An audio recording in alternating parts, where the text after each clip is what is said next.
Walton BLDC ceiling fan চলে মাত্র 35 ওয়াটে। Advance inverter টেকনোলজিতে তৈরি, খরচ বাঁচে 65% পর্যন্ত। ওয়ালটন বিএলডিসি ফ্যান ছড়ায় স্বস্তির সবুজ হাওয়া।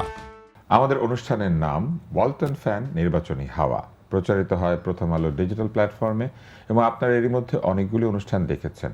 ভালো মন্দ সবই থাকে একটা অনুষ্ঠানের মধ্যে, কিন্তু আমাদের অনুষ্ঠানে যারা আসেন তারা সবাই ভালো এবং এই ভালোদের সঙ্গে আমরা আলাপ করি আমাদের সামনে যে আনন্দময় একটি ঘটনা ঘটার সম্ভাবনা রয়েছে, অর্থাৎ নির্বাচন, সেই নির্বাচন নিয়ে এবং এই নির্বাচনকে ঘিরে তাদের কি ভাবনা, তাদের প্রত্যাশা কি, তারা কি করবেন নির্বাচনের দিনে, এরকম নানান গল্প আড্ডা আমরা দিই।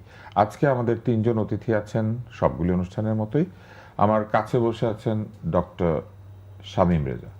শামীম রেজা গণযোগাযোগ ও সাংবাদিকতা বিভাগের অধ্যাপক, ঢাকা বিশ্ববিদ্যালয়ে, এবং অনেক ধরনের দায়িত্ব পালন করেন ছাত্রদের সাথে, তার ছাত্রীদের সাথে, ছাত্রছাত্রীদের সাথে তার বিভিন্ন কাজের সম্পর্কে। ইলেকশনও সম্ভবত তিনি ডাকসু নির্বাচনে তিনি ছিলেন। হ্যাঁ, আমরা একসময় বিতর্ক করেছি। ঢাকা বিশ্ববিদ্যালয় দলকে আমি যখন নেতৃত্ব দেই তখন শামীম রেজা একজন তুখোড় তার্কিক এবং আমরা ইংরেজিতে তর্ক করতাম। এরপর আছেন মিম চৌধুরী। মিম চৌধুরী অভিনয় শিল্পী, মডেল এবং নৃত্যশিল্পী। নৃত্যের প্রতিযোগিতা আপনি চ্যাম্পিয়ন হয়েছিলেন, কিন্তু নৃত্য ছেড়ে আপনি অভিনয়ও চ্যাম্পিয়ন হতে চলেছেন। অভিনয় চলে আসলেন কেন? নাচ অনুষ্ঠান কম হয় সেই জন্য, নাকি নাচ অনেক কষ্টের? না, নাচ খুব আনন্দের জায়গা, ভালোবাসার জায়গা। যেটা অনেক বেশি ভালোবাসি সেটাকে একটু মানুষ থেকে আড়াল করে নিজের করেই রাখতে চাই আর কি। মিম নাটক করছেন অনেকগুলি, আমরা আপনার নাটকের প্রসঙ্গে আসব। তার পাশে আছেন নুসরাত জাহান নিশু, আইন বিভাগের ছাত্রী, মাস্টার্স পরীক্ষা দিয়ে রেজাল্টের জন্য অপেক্ষা করছেন ঢাকা বিশ্ববিদ্যালয়ে, এবং টিচার আছে একজন বিশ্ববিদ্যালয়ে, সেই জন্য মনে হয় সে একটু ভয়ে ভয়ে মাথা নাড়ছে। আপনারা কি ভয়ঙ্কর? একদমই ভয়ঙ্কর না। আইনের শিক্ষার্থী, যে কোনো মুহূর্তে আইনের মাপ আছে। তো আমরা নুসরাত জাহান নিশু আপনার কাছেই যাই। এইবার আমরা আইন বিভাগ থেকে উপদেষ্টা পেয়েছি। আপনার শিক্ষক ছিলেন নাকি পড়ানোর সুযোগ পান নাই, উপদেষ্টা হয়ে গিয়েছেন?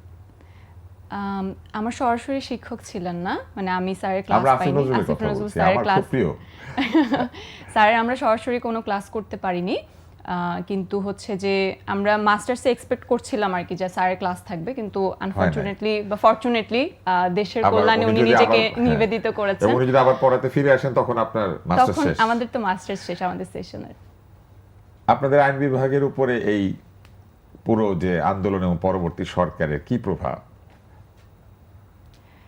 আমাদের আইন বিভাগের উপরে কি প্রভাব বলার থেকে বলা যেতে পারে যে পুরো দেশের উপর আইন বিভাগের কি প্রভাব, ওটা বললে মনে হয় বরং বেশি ভালো হয়। দেশের উপর প্রভাব বিস্তার করেছে। অবশ্যই আপনি যদি অনেক টিচার নাকি চলে গিয়েছেন, বিভিন্ন কমিশনের প্রধান, কমিটির মধ্যে আছেন।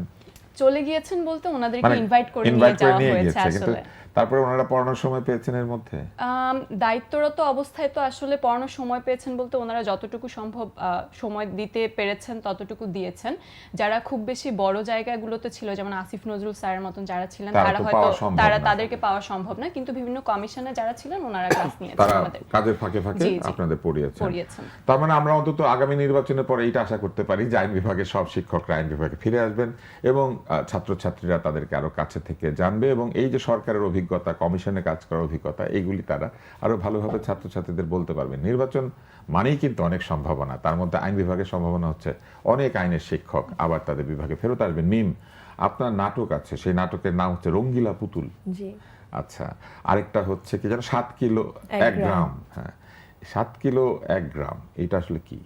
এটা আসলে খুব মজার একটা গল্প। গল্পের উপর নির্ভর করে অনেক সময় এটাকে আমরা বলতে পারি যে জায়গা 7 কিলো 1 গ্রামের মধ্যে একটা গ্রামের বসবাস, আবার দেখা যাচ্ছে ওজন যেটা আছে 7 কিলো 1 গ্রাম, সেখানেও মানে 7 কিলো পর্যন্ত মাপা যাবে, 1 গ্রাম মাপা তো খুব সেটা কঠিন, অত্যন্ত সূক্ষ্ম নিক্তি দিয়ে মাপতে হয়। হ্যাঁ, শামীম রেজা আপনার কাছে আছে। আমি শঙ্কিত হচ্ছে যে নায়ককে, কারণ ধরুন আমার মতো হালকা পাতলা হলে একটা ওজনের বিষয় থাকে। আমরা আপনার কাছে আসি শামীম রেজা, এই যে সামনে নির্বাচন, এই নির্বাচনে সোশ্যাল মিডিয়ার বিরাট প্রভাব আছে এবং আমরা দেখতে পাচ্ছি যে শুধু নির্বাচন না, এই যে গণ আন্দোলন হয়েছিল সেইখানেও সোশ্যাল মিডিয়াতে অনেক ইনফ্লুয়েন্সার এসেছেন। ইনফ্লুয়েন্সারদের কেউ কেউ সরাসরি রাজপথে আন্দোলন করেছেন এবং এইবার নির্বাচনে দেখা যাচ্ছে কোনো ইনফ্লুয়েন্সার কাকে ভোট দিবেন সেটাও বলে দিচ্ছেন। আপনি গণযোগাযোগ এবং সাংবাদিকতার শিক্ষক, আপনার কি মনে হয় যে এই নির্বাচনে প্রচলিত গণমাধ্যমের চাইতে সোশ্যাল মিডিয়া বেশি ভূমিকা রাখবে? বেশি ভূমিকা রাখবে কিনা মানে বলা কঠিন। আরো বেশি পরিমাণে এফেক্টিভ ভূমিকা রাখবে, কার্যকর। আমার মনে হয় যে ভোটারদেরকে প্রভাবিত করার ক্ষেত্রে একটা ভূমিকা রাখবে। তো সেটা তো বিরাট প্রভাব। পরিস্থিতিকে নিজেদের নিয়ন্ত্রণের জন্য একটা প্রভাব বিস্তার করবে, এমনকি প্রার্থীদের উপরে তার বড় প্রভাব থাকবে, সামগ্রিক যে পরিবেশের উপরে। কেন একটু বুঝিয়ে বলি, কারণ আপনি যখন উদাহরণ দিচ্ছিলেন, আন্দোলন যখন সংগঠিত হয়, যে কোনো আন্দোলন মূলধারার বাইরে গিয়ে হয়, মূলধারায় তো কেউ আন্দোলন করে না। তো এটা কোনোদিনই আশা করা যায় না যে মূলধারার গণমাধ্যম, মূলধারার প্রতিষ্ঠান, মূলধারার আপনি আমি আমরা একটা আন্দোলনকে সমর্থন দেবো। আন্দোলন হয় বিকল্প কিছু। তো মূলধারার গণমাধ্যম যেহেতু তাদের প্রত্যাশা পূরণ করতে পারেনি, এটা তো মানতেই হবে। সংবাদপত্রগুলো এক ধরনের আনুগত্যের দিকে চলে গেছে, টেলিভিশনগুলো এক ধরনের, তারা তো যেতে বাধ্য হয়, কারণ তারা বৃহৎ পুঁজি বিনিয়োগ করেন এবং রাষ্ট্রের সঙ্গে, সরকারের খুব সঙ্গে। স্বাভাবিক, সরকারের বাইরে অনেক ক্ষেত্রে তারা বিরোধিতা যেতে করলে তো পারে না। তাদেরকে বন্ধ করে দেয়, লোকজনের চাকরি চলে যায়। অনেকে অতি আগ্রহ দেখিয়েছেন, আগ্রহের থেকে আরো বেশি মাত্রায় গেছেন সুযোগ সুবিধা পাওয়ার জন্য। তো যে আলোচনা করছিলাম, সেক্ষেত্রে সামাজিক মাধ্যম একটা বড় জায়গায় পরিণত হয়েছে তাদের সংগঠিত করার জন্য, কারণ ওই সময়টা তারা সত্যি কথাই বলেছেন। সেই প্রভাবকে নির্বাচনও ফেলতে পারবে। নির্বাচনের ওই প্রভাব এক মাত্রায় পড়বে না, কারণ তখন যে যুথবদ্ধ হওয়ার যে প্রচেষ্টা, যে মূলধারার গণমাধ্যম আমাকে সংবাদ দিচ্ছে না, সরকারি প্রতিষ্ঠান আমার সহযোগিতা করছে না, আমাদের মতো অনেক পেশাজীবী তাদের পাশে হয়তো দাঁড়াতে পারছি বা পারছি না, তখন সামাজিক মাধ্যমে তাদের যে এক হওয়ার যে বার্তা, সেই বার্তার মধ্যে খুব একটা বিভেদ কিন্তু তখন নাই। এখন যদি আপনি দেখেন, এখন কিন্তু বিভেদ আছে।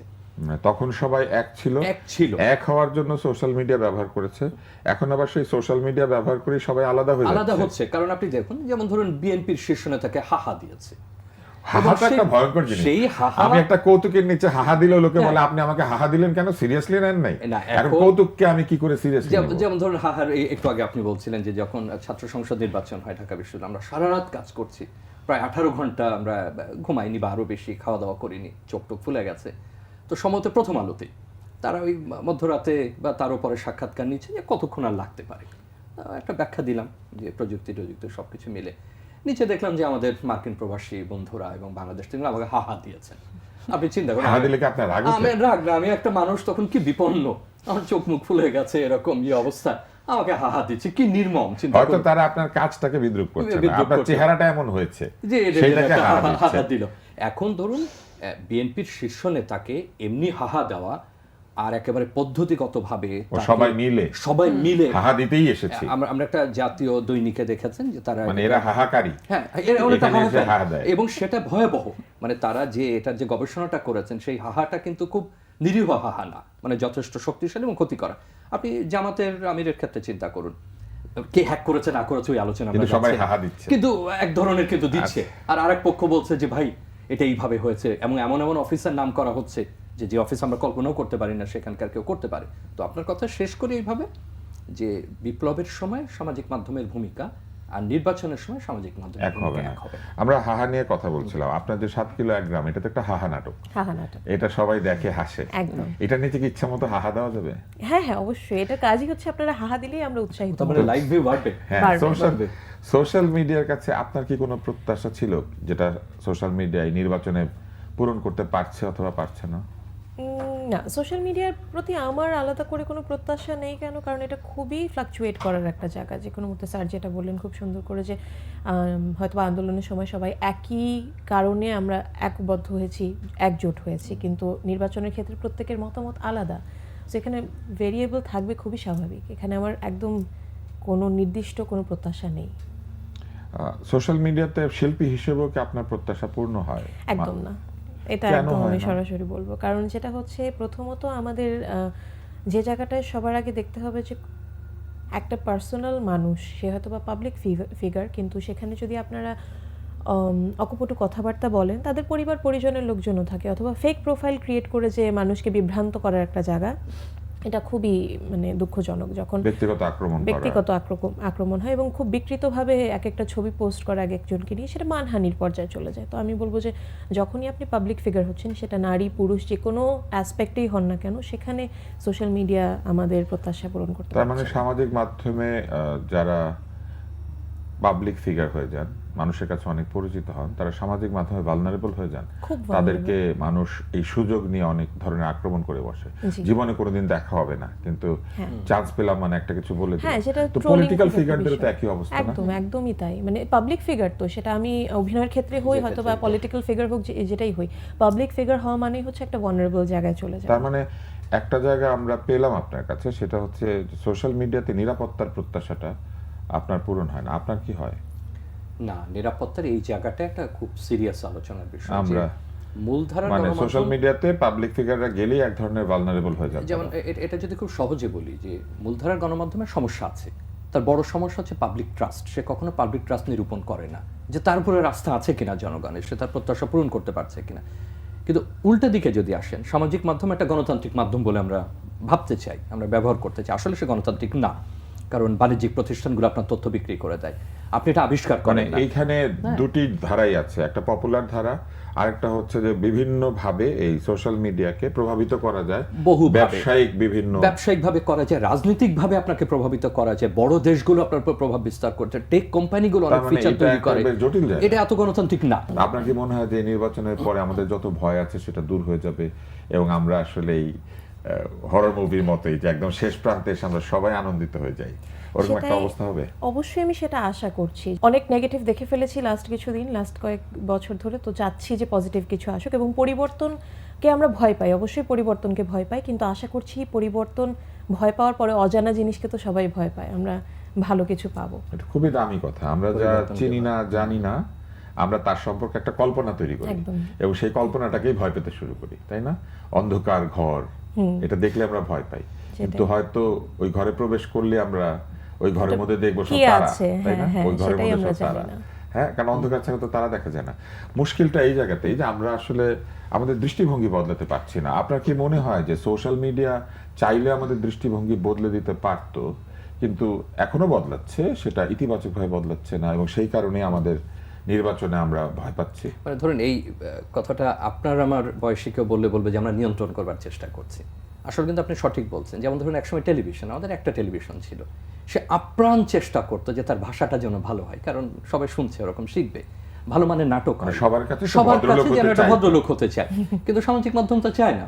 আবার এর সঙ্গে সামাজিক সাংস্কৃতিক অভিজ্ঞতা আছে। তো সব আপনার মনে আছে কিনা 90 দশকের প্রথম দিকে আপনি একটা অনুষ্ঠান করতেন রাষ্ট্রীয় টেলিভিশনে, তো বাংলা একাডেমির বাইরে একবার আপনি আমি দাঁড়িয়ে আছি যে আমাদের একটা স্যাটায়ার ম্যাগাজিন আছে, সে কেন আপনাকে নিয়ে ক্যারিকাচার করছে না। তো আমরা দুইজন বাংলা একাডেমি যেখান থেকে বইয়ের ঘোষণা দিত বর্তমান হাউসে, তা আমরা দুজন দাঁড়িয়ে আছি যে আচ্ছা ওনার নামে কি একটা কিছু করা যায় না, মানে আমরা ইয়ে করছি, তাকে উৎসাহ দিচ্ছি ওই পত্রিকাকে যে আপনারা দয়া করে। উন্মাদ নামে একটা পত্রিকা ছিল, তো কেউ বিখ্যাত হলে তারা তাকে নিয়ে ক্যারি করতেন। তো সে খুবই দুঃখ করছে, তো আমরা দুজন দাঁড়িয়ে আছি যে ভাই উনি তখন সম্পাদকই বসতেন, ভাই উনি তো এরকম করেন, তো যদি একটু দয়া করে করতেন। আমি নিজেই উন্মাদ, তো পরে অবশ্য আপনার সেটা করেছি। আমি উন্মাদের লোকজন ছিলাম, মানে তাদের যে দলের মধ্যে ছিলাম, তো এই কারণে আসলে আমাকে একটু দেরি করে ধরছিল, কিন্তু সে গিয়ে রীতিমতো দাবি জানাচ্ছি যে কেন হচ্ছে না। এখন দেখুন এই ওনার নামে কেন ক্যারিকাচার হচ্ছে না, তা এখন আপনি সাংস্কৃতিকভাবে কেমন, আপনি সামাজিকভাবে কেমন, তার উপরেও কিন্তু গ্রহণযোগ্যতা নির্ভর করে। আপনি একটা কার্টুন সহ্য করতে পারছেন না, বা একটু এই যে হাহা যদি অল্প হয় সেটা তো সহ্য করা যেতেই পারে, অনেক হলে ক্ষতি, কিন্তু একটা বড় বাহিনী আপনি ছেড়ে দিলেন। যেমন আপনার মনে আছে যে আমাদের যারা ফ্যাক্ট চেক নিয়ে কাজ করে, এরকম একটা প্রতিষ্ঠান এই অভ্যুত্থানের পরপর বের করলো যে বিএনপি নামক দলটি সে নির্বাচনের ধারে কাছেও তখন নাই। কেউ সামাজিক মাধ্যমে তো লিখেছে নির্বাচন বা কোনো একটা শব্দ, মুহূর্তে বট বাহিনী তারপরে ঝাঁপিয়ে পড়েছে এবং একসময় বের করে গেছে। কিন্তু এইভাবে কিন্তু আমি দেখেছি তারা অনেককে আক্রান্ত করে, শিল্পী, সাহিত্যিক, হ্যাঁ, এরকম 30-40 হাজার ফেক অ্যাকাউন্ট পাওয়া গেল, শিক্ষক। নিশ্চয়ই, তো এইটাই আমাদের ভীতির জায়গা। আপনার কি মনে হয় নির্বাচনের পরে এই জায়গাটিতে নতুন সরকারের মনোযোগী হওয়া দরকার, যাতে এইভাবে সংঘবদ্ধ অপমানের চর্চা বন্ধ করা যায়? সরকার মনোযোগী কিছু করতে পারবে না, মেটার সাথে যোগাযোগ করতে পারবে, এইটাই তাদের সঙ্গে একটা চুক্তিতে আসতে পারবে। আপনি উত্তরটা প্রায় দিয়ে দিয়েছেন। আমাদের যে সামাজিক রীতিনীতি, যে রীতিনীতিগুলি আমরা মানি, এটা তো শুধু মেটা স্ট্যান্ডার্ড চিন্তা করলে হবে না, আমাদের কমিউনিটি স্ট্যান্ডার্ড আছে। তা আপনার কি মনে হয় যে সরকার চাইলে এটাকে নেগোশিয়েট মানে আমি যদি এইভাবে উত্তরটা দিই যে সরকারের দিকে যে একটা করার আছে, প্রথমত তো সরকার এটা থামাতে পারবে না, নিয়ন্ত্রণ করতে পারবে না, এটা সরকারের হাতে নাই। এটা এটার আবিষ্কারক সেনা, এটার পরিচালনাকারী সেনা, এটার বিন্যাসকারী কোনো কিছুই তার না। সে যেটা কাজ করতে হবে, গণমাধ্যম সাক্ষরতা নিয়ে তো তার একটা দায়িত্ব আছে। আমরা কি গণমাধ্যম সাক্ষর? এই যে জিনিসটা পাচ্ছি, এই যে অসাধারণ, আমরা যদি ধরে নিই এটা গণতান্ত্রিক মাধ্যম, আপনি 10,000 বছরে কোনোদিন আমি হৃদয়ের কথা বলিতে ব্যাকুল, আপনি বললেই কি প্রথম আলো আপনার লেখা ছাপবে? বললেই একটা টেলিভিশন আপনাকে জায়গা দেবে, একটা রেডিও আপনাকে জায়গা দেবে, রেকর্ডিং কোম্পানি জায়গা দেবে? না, কিন্তু তাদের তো কিন্তু একটা social media policy দিচ্ছে। আছে, আপনাকে একটা মান অতিক্রম করার পরে জায়গা দেবে। হ্যাঁ, সেটাই বলছি, কিন্তু মিম যে অভিনয় করে হ্যাঁ। তাকে তো তার যোগ্যতা প্রমাণ করতে কিন্তু হয়েছে, সামাজিক মাধ্যমে সে সেটা চাইলে অভিনয় করতে সামাজিক পারে। মাধ্যমে সেটা হ্যাঁ, কিন্তু করতে এখানে তো হচ্ছে না। সবাই অভিনয় করছে। এইটাই গণমাধ্যম সাক্ষরতার জায়গাটা, যে আপনি যখন ব্যবহার করছেন তখন আপনার দায়িত্ব আছে, আপনি যা ইচ্ছা তাই করতে পারেন না, আপনার একটা মান আছে। আপনি, এবং সবচেয়ে বড় কথা যে এটার যাচাই করা, আমরা কিন্তু কেউ ফ্যাক্ট চেকিং সুবিধাগুলো নিয়ে না, আছে ঠিক আছে, সবার পক্ষে তো সম্ভব না, কিন্তু এই কথাটা আমি বলবার চেষ্টা করছিলাম যে ওখানে যেমন মান আছে, এখানে যে মান নাই, নীতি নাই, সেটা তো না। এখন সরকার যেটা করতে পারে, সে গণমাধ্যম সাক্ষরতা, ডিজিটাল সাক্ষরতাকে আরও সামনের দিকে নিয়ে যেতে পারে, কাজ করাতে পারে, তরুণদেরকে উদ্বুদ্ধ করতে পারে, প্রযুক্তিটা শেখাতে পারে, নীতি শেখাতে পারে, স্কুল কলেজে বলা যেতে পারে, আপনি আমি বলতে পারি। আর দ্বিতীয় যেটা আপনি বললেন, টেক কোম্পানিগুলোর সঙ্গে যোগাযোগ করা, চুক্তি করা। আমাদের এই মুহূর্তে প্রতিদ্বন্দ্বিতা করছেন এমন একটা দলের নেতা তরুণদের সঙ্গে সংলাপে কিন্তু বলেছেন যে তার দল যদি সরকার গঠন করে তাহলে এই প্রতিষ্ঠানগুলোর অফিস তিনি ঢাকায় আনতে চান, এই প্ল্যাটফর্মগুলো। ওই যে আপনি যেটা বললেন যে যাক, চুক্তিগুলো কি হবে, আমরা কিছু আশার আলো পেতে আছে। পারি। মিম, সোশ্যাল মিডিয়া কখনো আপনার জীবনে কোনো সুন্দর প্রভাব ফেলেছে? সুন্দর প্রভাবের জায়গাটা মানে কোনো মনে পড়ে যে অল্প। সোশ্যাল মিডিয়ার এই জিনিসটা আপনাকে বেশ কয়েকদিন খুশি রেখেছিল, আপনি কোন একটা কাজ শিখেছেন অথবা কোনো কাজে এত প্রশংসা পেয়েছেন যে আপনি খুব ভালো মনে ছিলেন? সোশ্যাল মিডিয়ার যেটা বললাম যে ভালো দিকটা এতই কম, খারাপ দিকগুলো এতই বেশি যে সেটা মনে করাটাও একটু মানে কঠোর হয়ে যায়। স্যার যেটা খুব সুন্দর কথা বলেন, আমরাও আলোচনা করছিলাম যে ফ্যাক্ট চেকের জায়গাটা একদমই নেই, স্পেশালি এআই জেনারেশনের পর থেকে তো একদমই এটা খুবই ভয়ঙ্কর একটা জায়গায় চলে গেছে। ধরেন আমরা যারা শহর কেন্দ্রিক মানুষ, তারা হয়তো বা কিছুটা বুদ্ধি আছে যে আমি বুঝতে বিবেচনা পারি। করতে বাইরে পারছি অনেকে যে এটা জানেনও এআই না। বানা।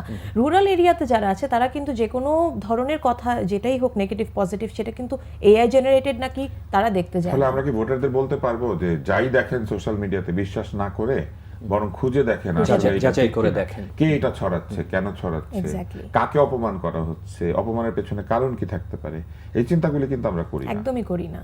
উৎসটা কোথা থেকে, এটা আদৌ ঠিক বিবেচনার জায়গাটাতেই আমরা নেই। আমরা যে নিজেরা বিবেচনা করবো যে এটা যে হচ্ছে ভালো খারাপ ঠিক না বেঠিক, একটু ভেবে দেখি, একটু খুঁজে দেখি, ওই জায়গাটা একদমই নেই।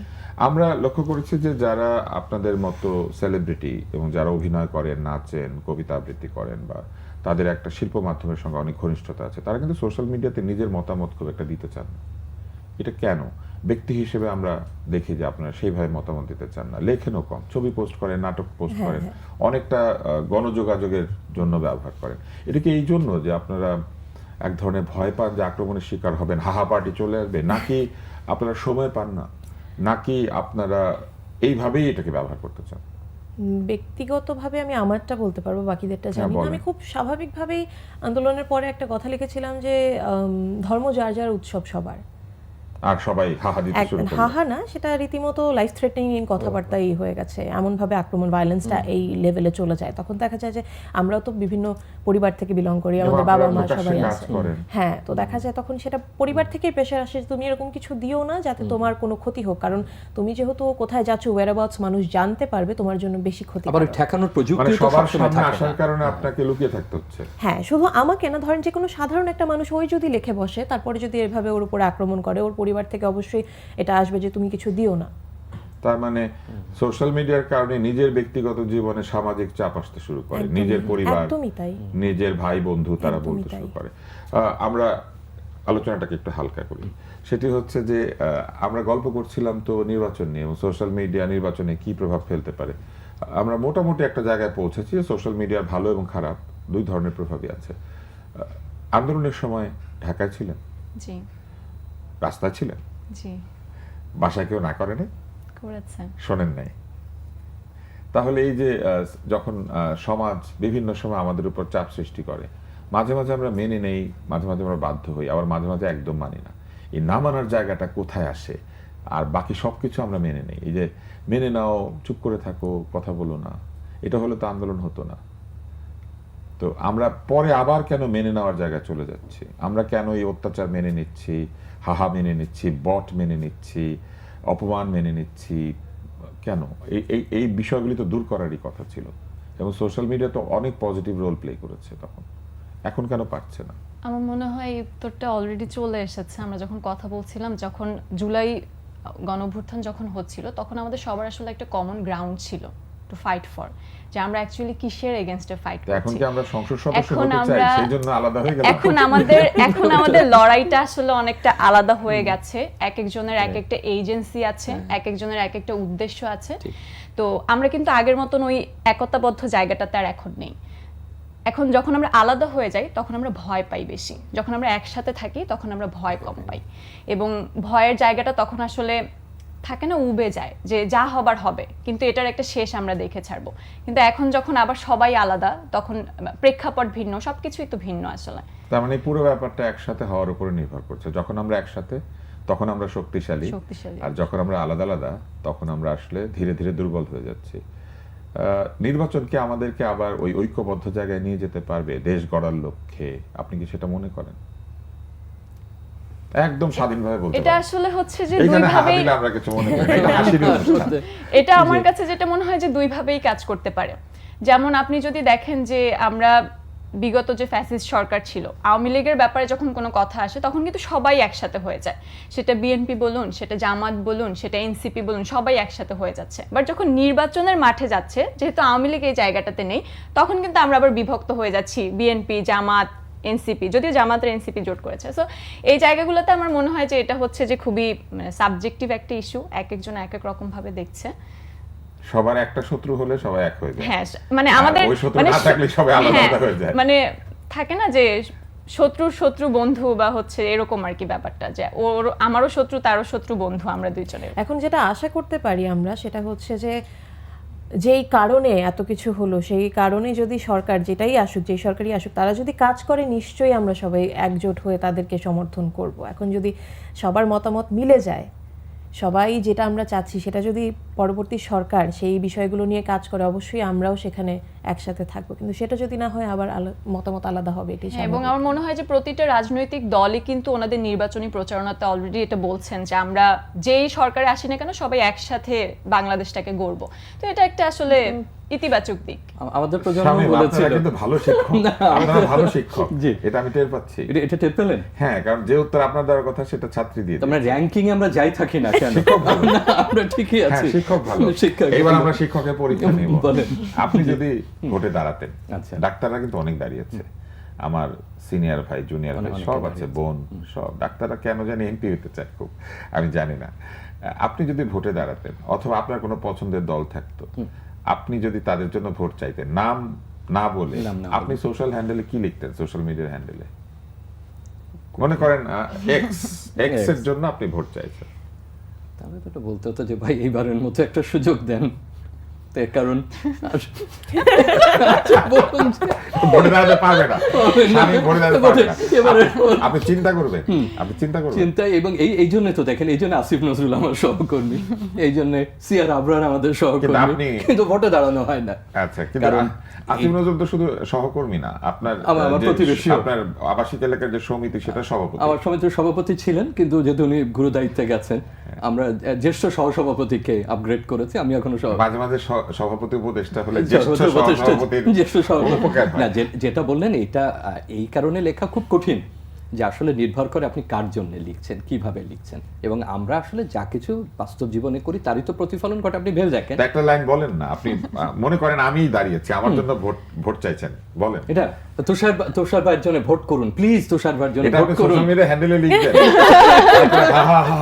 না, আর তো পরে যে প্লিজ তুষার ভাইয়ের জন্য ভোট করুন, আমার বড় ভাই দাঁড়িয়ে আছেন, ইত্যাদি বড় ইত্যাদি। ভাই হিসেবে বড় ভোট ভাই চাইবেন, ঠিক হিসেবে। আছে, আমি বুঝতে পারলাম যে প্রার্থীকে বড় ভাই বললে হাহা কম হবে। হ্যাঁ, কম হবে। মিম, আপনি মনে করেন কারোর জন্য লিখবেন, মনে করেন শামীম রেজা দাঁড়িয়েছেন আর কি, বিশ্ববিদ্যালয়ের শিক্ষক, বা যে কোনো একজন, আপনি কি লিখতেন সোশ্যাল মিডিয়া হ্যান্ডেলে?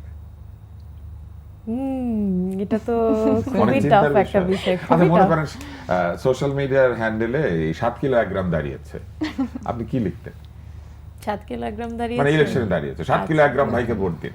আচ্ছা আচ্ছা, তাহলে বলতাম যে চিন্তা করবে, হ্যাঁ, কিন্তু আমি আমরা চিন্তাই চিন্তা করার করতে সময় হবে। দিই। আমরা এবার নিশু আপনার কাছে যাই, মনে করেন আপনি নিজেই দাঁড়িয়েছেন অথবা আপনার প্রিয় কেউ দাঁড়িয়েছেন, আপনি সোশ্যাল মিডিয়া হ্যান্ডেলে কি লিখবেন? আপনি অবশ্য অনেক সাহসী, আমার ধারণা নাম ধরে লিখে দিবেন। হ্যাঁ, আমি নাম ধরেই বলতে পারবো, সমস্যা নেই। ধরেন আপনি একটা প্রিয় নাম বলেন। প্রিয় নাম বলবো? হ্যাঁ হ্যাঁ বলেন, যে কোনো একটা নাম, আপনার পছন্দের নাম। অবন্তী। হ্যাঁ, অবন্তী ভোটে ভোটে দাঁড়িয়েছে। দাঁড়িয়েছে। অবন্তী ভোটে দাঁড়িয়েছে, আপনি অবন্তীর জন্য লিখছেন। আচ্ছা আচ্ছা, তাহলে আমি এভাবে লিখতাম যে বাংলাদেশে তো আমরা অনেকদিন ধরে একটা আদর্শিক রাজনীতির ধারা দেখতে পাচ্ছি এবং পেয়েছি, এবং আদর্শিক রাজনীতির বাহিরে এসে যদি আমরা হচ্ছে মধ্যমপন্থী একটা রাজনীতির কথা চিন্তা করি, তাহলে হচ্ছে যে আপনারা অবন্তীকে বিবেচনায় রাখতে পারেন। সে হচ্ছে বাংলাদেশকে নিয়ে তার বিভিন্ন পরিকল্পনা আছে, বাংলাদেশের শিক্ষা নিয়ে, বাংলাদেশের পরিবার পরিকল্পনা নিয়ে।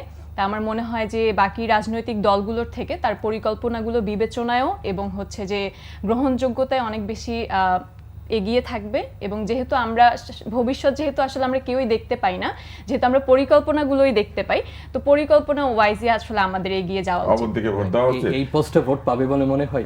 কঠিন, খুব কঠিন। পড়তে তাহলে পড়তে- এবার আমরা প্রশ্ন করি, আমরা দাঁড়ালে আপনি কি লিখবেন? আমি লিখছি আপনি কি সেটা। লিখবেন? আমি সেটা বলুন। বলবো। বলুন। মিম, আপনারটা বলেন। ও মিম এখন আমার চিন্তা করছে। না, আমার যে কথাটা সেটাই আমি আবার বলবো যে পরিবর্তন ভয়ের, তবে ভয়কে উপেক্ষা করে আশা করি 7 কিলো 1 গ্রামকে ভোট দিবেন, পরিবর্তন বাহ, ভালো আসবে। বাহ বাহ, দারুণ দারুণ, আমরা অসাধারণ। অনেক নম্বর দিতে পারি। না, খুবই ভালো, খুবই ভালো। প্রফেসর সাহেব অনেক অসাধারণ। নম্বর দিতে পারে। না, না, না, খুবই, আমাকে নিশ্চয়ই। তারা দায়িত্ব দিয়েছেন যে এই অনুষ্ঠানের হয়ে ভোট চাইতে। ওয়ালটন ফ্যান নির্বাচনী হাওয়া ভোটে দাঁড়িয়েছে। আপনারা ভোট দেওয়ার আগে চিন্তা করবেন, প্রত্যেক ঋতুতে হাওয়া এক এক দিক থেকে আসে, কিন্তু ওয়ালটন ফ্যান নির্বাচনী হাওয়াকে যদি ভোট দেন তাহলে ফ্যান যেদিকে রাখবেন সেই দিক থেকে হাওয়া আসবে। দিক থেকে দারুণ। আপনার হাওয়া আপনার হাতে। এবার ঠিক করেন ওয়ালটন ফ্যান নির্বাচনী হাওয়াকে ভোট দিবেন নাকি কে কোন দিক থেকে হাওয়া দিল তার জন্য অপেক্ষায় থাকবেন। দারুণ দারুণ। আমাদের এই অনুষ্ঠানের তরফ থেকে বিদায় নিচ্ছি। আপনাদের তিনজনকে অনেক ধন্যবাদ। আমি অনেক মজা পেয়েছি আজকে এই আড্ডাটা দিয়ে। আরেকটু এবং বড় করতে পারলে- আপনার কাল্পনিক সোশ্যাল মিডিয়া পোস্টের জন্য আমাদের তরফ থেকে ধন্যবাদ। এবং আমি এটা এখানে বসে ঠিক করেছি, আমি কিন্তু আগে থেকে ঠিক অসাধারণ, করি নাই, অসাধারণ হ্যাঁ? হয়েছে। আমি কত নিশ্চয়ই। নম্বর পাবো? এটা 10-এ 12 দিতে হবে। এই টিচার আপনি মানেন? ওই 2 হচ্ছে আপনার অতিরিক্ত। এটা কিন্তু ভয়ঙ্কর কারচুপি। ভয়ঙ্কর ভোট আছে কারচুপি। 10টা, আপনি দিলেন 12টা। যেহেতু বেশি উত্তর দিয়ে ফেলেছে। ও, বেশি উত্তর ঢাকা দিয়েছেন, বিশ্ববিদ্যালয়ের আছে বলেছে। ঢাকা বিশ্ববিদ্যালয়ের ইতিহাসেও এটা সম্ভব না, কারণ টিচার আসলে এত মার্ক দেয় না। না না, তুষারকে দিতে তো হবে। আমরা খুবই হাস্যোজ্জ্বল একটা অবস্থায় আজকের ওয়ালটন ফ্যান নির্বাচনী হওয়া অনুষ্ঠান থেকে বিদায় নিচ্ছি। আমাদের আরো কয়েকটি পর্ব আছে, আশা করি দেখবেন এবং নির্বাচনের দিন অবশ্যই ভোট দিতে যাবেন। এবং আজকের অনুষ্ঠানের অতিথিরা হাস্যোজ্জ্বল আনন্দময় একটা পরিবেশে বসে নির্বাচন নিয়ে আলাপ করেছে। নির্বাচনের পরের পরিবেশটাও যেন এরকম হয়, আমরা যেই জিতুক অথবা যেই হারুক আমরা যেন একসাথে বসে এরকম গল্প করতে পারি, আমরা এইরকম আড্ডা দিতে পারি। এবং এই নির্বাচনে হেরে গেলে কি, এই নির্বাচনকে নেব আমরা সেই নির্বাচনের কাছে, অর্থাৎ পরের নির্বাচনের জন্য প্রস্তুত হতে পারি। এটাই গণতন্ত্র। আপনাদের সবাইকে ধন্যবাদ জানাই ওয়ালটন ফ্যান নির্বাচনী হাওয়ার এই পর্ব থেকে। ওয়ালটন বিএলডিসি সিলিং ফ্যান চলে মাত্র 35 ওয়াটে। অ্যাডভান্স ইনভার্টার টেকনোলজিতে তৈরি, খরচ বাঁচে 65% পর্যন্ত। ওয়ালটন বিএলডিসি ফ্যান ছড়ায় স্বস্তির সবুজ হাওয়া।